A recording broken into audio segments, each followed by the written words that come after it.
More and more people are using AI to read their voiceovers. But voiceovers that sound like they've been developed from an MK Ultra program are actually quite old-school. Voiceovers with a pulse are already available at little or no cost. There's a lot of buzz around Elevenlabs at the moment, so let's try them.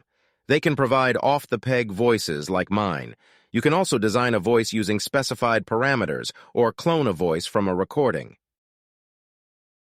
So, 70s. 70s were, I loved the 70s. They were thieving, nicking cars, dancing, sitting on the beach all day long. They were nice, and I was very young in the 70s. I had a lot of troublesome child as well because of what caused me to be sick. So I had a lot of things up against me, you know. The school didn't really feature much in my life because I was too naughty. In fact, I went to school in a hospital. It was the best school I went to. So Margate. Yeah, Margate was all right. I liked living there usually. And I had my own bubble shop for a few years. I sold bubbles mainly to kids. Actually, mostly kids. Obviously, there were some big kids, adults. I mean, who doesn't love bubbles? And I used to give my bubbles names. I sold spunk bubbles behind the counter, put them in a brown paper bag sort of thing. I absolutely loved my job. Margate's a shithole now. There's no bubble shops, that's for sure. It's gone right downhill.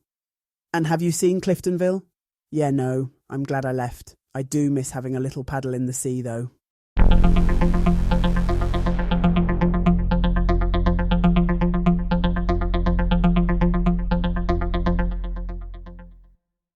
We were reading this story about a woman who had quite a bush. And we were just sitting there and talking about it, and it just got me so turned on, and all I wanted to do was come home to you.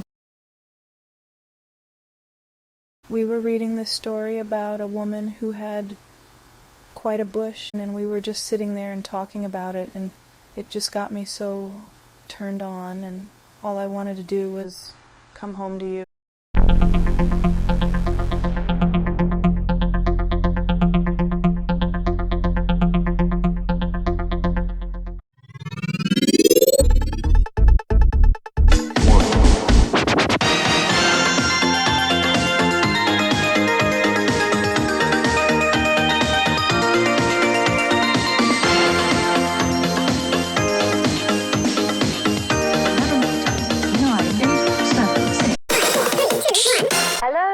Welcome to video class.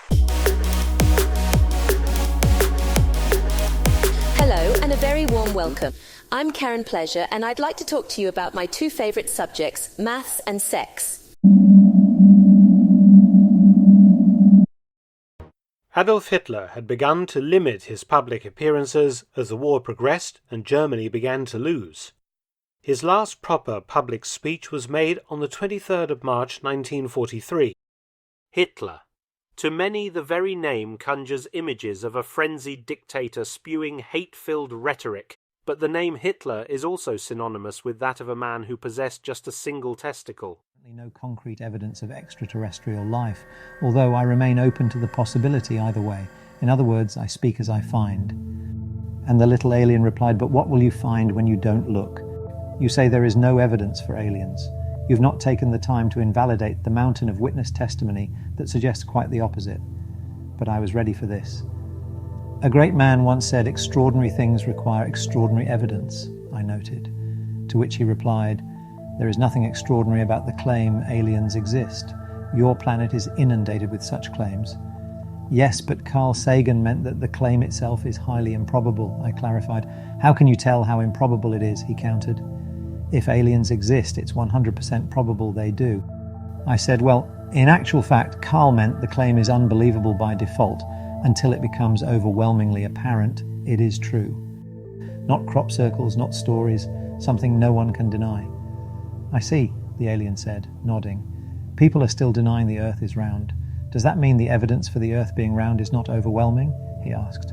I said, "You've got some good lines, but tomorrow this will all just be a dream." "Yes," he replied. "But who will be the dreamer?" The trees in spring. The trees are coming into leaf like something almost, being said. The recent buds relax and spread. Their greenness is a kind of grief. Is it that they are born again and we grow old? No, they die too. The yearly trick of looking new is written down in rings of grain, yet still the unresting castles thresh in full-grown thickness every May. Last year is dead, they seem to say. Begin afresh, afresh, afresh.